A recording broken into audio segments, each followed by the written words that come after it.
Greetings, ladies and gentlemen. Welcome back again in this podcast.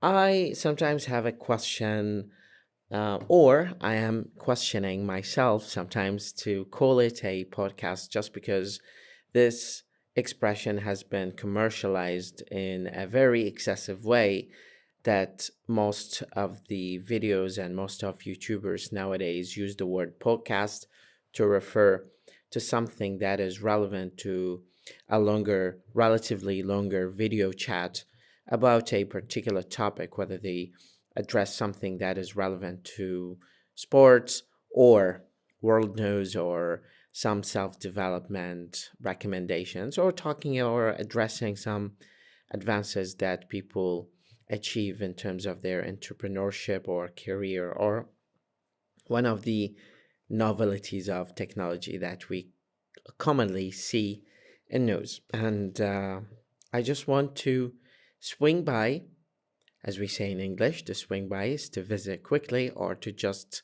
come over for a short period of time to address some of the key points about English learning, about grammar, about vocabulary, about listening, about watching or viewing or learning something, and rediscover and re-question the mechanism and strategies and the protocols that we follow as a self-discipline to improve your ability to speak English and improve your ability to deliver a better message to people, to understand you better, and to be able to communicate and socialize with people to a larger extent. And in order to do that, I keep tapping on some of my observation because, I wouldn't say that you get most of your experience from reading, but I personally like to do field work.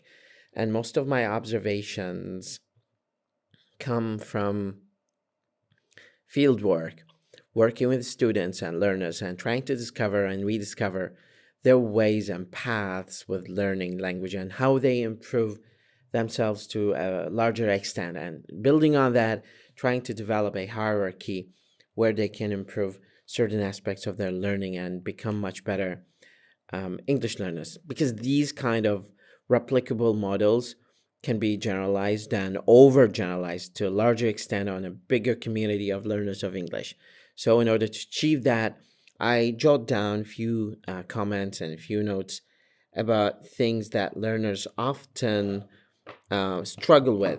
And I try my best actually to make it a habit of doing that on a weekly basis, because developing a plan to edit a video, to shoot a video, to document this kind of observation is cumbersome, and it's full of challenges, including the challenges of trying to categorize these problems because they are scattered on the topography of language. I like to use the word topography.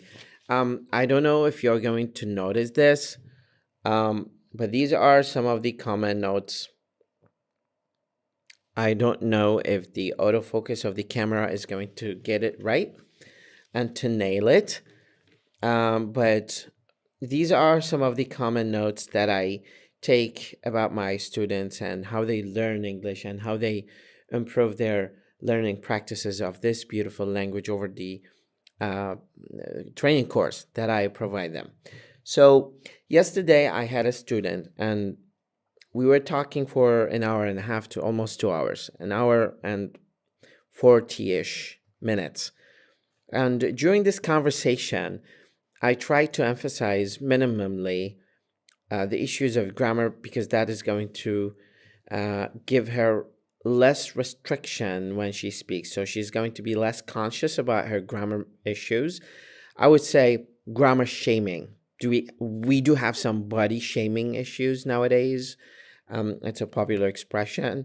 And also we have grammar shaming, where teachers try to stigmatize some students because they have this recurring grammar issue, like dropping s's of third person singular or not perfecting the way they conjugate the past perfect or the past participle of some of the verbs. And we are all actually fall in this dilemma, because sometimes we come across a verb that is kind of congenitally malformed to an extent that it just witnessed over the career of this verb and its use in society.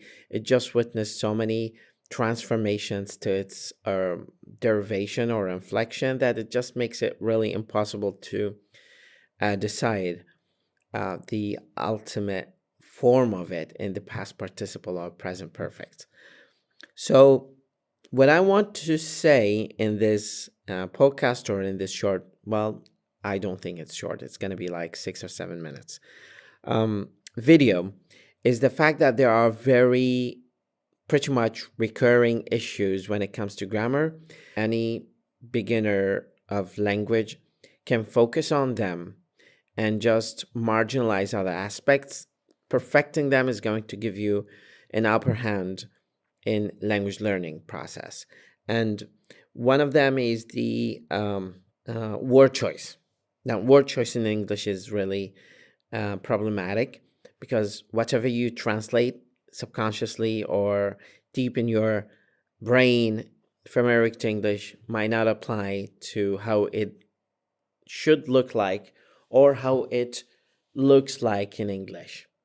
So keeping your eye on the way we say things in English is really important, because no matter how much you try to just say something or perfecting something in English is not going to get you 100% score in terms of like accuracy, especially when it comes to using examples, puns or metaphor or simile, or when we use idiomatic expressions or phrasal verbs. These are different categories of language that demand higher level of awareness and higher level of practice and higher level of reading to be able to reach that professional level of use. And second is false friends, or I don't know what they have different nomenclature, similar meaning, like teaching and learning, selling and buying, purchasing. I often come across students who would say, for example, I learned him a lesson, instead of saying I taught him a lesson. Or yesterday during our discussion with that student, she kept saying there was this shop that buys cats. And I don't want to interrupt and cut in and say, do you mean, as an indirect way of feedback, do you mean they're selling cats? And then she finally realized that there was this kind of problematic use of verb. And then she started to change it. And that just worked out quite well. So the point that I want to make here, you should be able to build your learning on these kind of fine things in language. And these are minor things that once you perfect them, you start to get closer to becoming a professional English speaker, not a native English speaker, but a professional English speaker. I'm also reading from the notes that I've taken here, the emphasis on the present perfect. Well, to some extent, I would say it's not like top notch thing that you should focus on, but it's something that you should be aware of, like how to use present perfect in English. Like, I've been here and I was here. To some extent, like if you ask a native speaker what is the difference between present perfect and present simple, they wouldn't be able to tell you 100% accuracy what they are and how they are different. So that's something that just you have to keep in mind once you start learning. Just need to be aware, not necessarily using it. It's very important. Watching tutorials and listening actively to pronunciation and repeating some of the problematic words in English when it comes to pronunciation is going to give you an upper hand in language, especially those phonemes or sounds that are not there in Arabic. Like one of the examples here, I'm not sure if it is available in Arabic or not, but it's like can. I can come. Now, once you have it separate, like can, it changes the way when it's blended in a sentence, like I can come, because the main verb takes the superiority of pronunciation here. So that's very important. Has and have, like I have, he has, and she has, and they have. There's this sudden switching between has and have that a lot of native speakers have no issue with because they acquired language, but non-native speakers have a big trouble actually with once they start learning this beautiful language. So it takes a little bit of time to practice it, to perfect it. And I would say finally, focus more on reviewing present simple, past simple, and present perfect, and present continuous. These are major important tenses in English, tenses and aspects in English that you should be aware of. Watch videos, watch a ton of videos about. Try to see how they use them.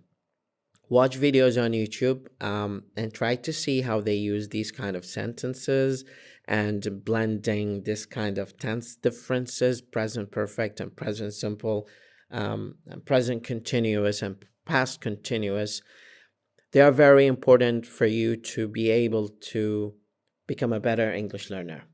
And of course, a speaker eventually, because this is ultimately your goal of learning languages, to become a professional English speaker and be impressive to people. And just remember something, since we are talking about impressiveness here, that the ultimate goal of language is to make people understand, to have people understand your message, what you're thinking of.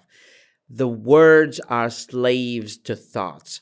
This is something that I keep saying as a statement. Words are slaves to thoughts. And you can choose any word like a dough to refer to your meaning that you're trying to transfer to people. So keeping that in mind is a very important objective for you, to let people understand, not to impress people and show off that you have good grasp of English, but to make people understand you. Then once you're talking with your professors on campus and you try to impress them that you have this amount of words that you know, probably delivering a speech in Harvard or Massachusetts Institute of Technology, will definitely understand what you're saying. But for general public purposes, I would say just keep it simple on your default setting of language and use the most common words to make people understand you. And that's it about our podcast for this morning or this evening, depending on where you are watching us. Please share and subscribe this video if you find it useful, because I spend a lot of time editing and making sure that you understand the message. And this is building on my cumulative experience of teaching students, hundreds of them, and learning about their path and ways of learning language and how they can make it better. So building on this observation, you can take this lesson and make it like a role model guideline for you to learn language and speak it better. Have a wonderful night or a wonderful morning. مدرب اللغة وليد خالد. ربي يحفظكم.